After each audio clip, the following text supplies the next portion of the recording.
Health centre చాలా పురాతనమైంది. ఈ ప్రాంత ప్రజానికానికి మంచి సేవలు అందించేటువంటి హాస్పిటల్గా పేరు పొందింది. కొండ నాలుకకు మంది అయితే ఉన్న నాలుక వినట్టుగా పాత బిల్డింగ్ స్థానంలో కొత్త బిల్డింగ్ వస్తే మరింత మెరుగైన సేవలు అందించవచ్చు అని చెప్పేది భావించి ఆనాటి ప్రభుత్వం టెండర్లు పెట్టి బిల్డింగ్ కన్స్ట్రక్షన్ మొదలు పెడితే బిల్డింగ్ కట్టిన కాంట్రాక్టర్కి బిల్లులు రాకపోవడం వల్ల ఆ కాంట్రాక్టర్ తాళాలు వేసుకొని అనేక నెలలుగా ఈ దవాఖానా పేద ప్రజానీకానికి సర్వీస్ అందించడంలో ఇవాళ విఫలమైపోయింది.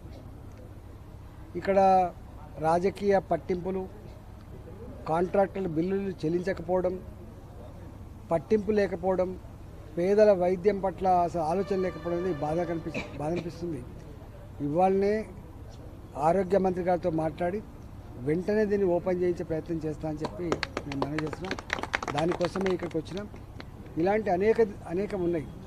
ఇంతకుముందు వేరే దవాఖానా పోయినప్పుడు కూడా అనేకం ఉన్నాయి. కాంట్రాక్టర్లకు బిల్లులు రాక హాస్పిటల్ కన్స్ట్రక్షన్ డిలే కావడం, కట్టిన దవాఖానలు అందుబాటులోకి రాకపోవడం, ఇనాగరేషన్ చేయించకపోవడం అనేది బాధ అనిపిస్తుంది. ఈ సమస్య మీద తప్పకుండా మంత్రి గారితో మాట్లాడి తక్షణమే ఈ దవాఖానా ప్రారంభించి పేద ప్రజానికానికి సర్వీస్ అందించే విషయంలో ఇక్కడ స్టాఫ్ని పూర్తిగా నియమించే, అదేవిధంగా ఎక్విప్మెంట్ కూడా పూర్తిగా అందించి ఈ దవాఖానా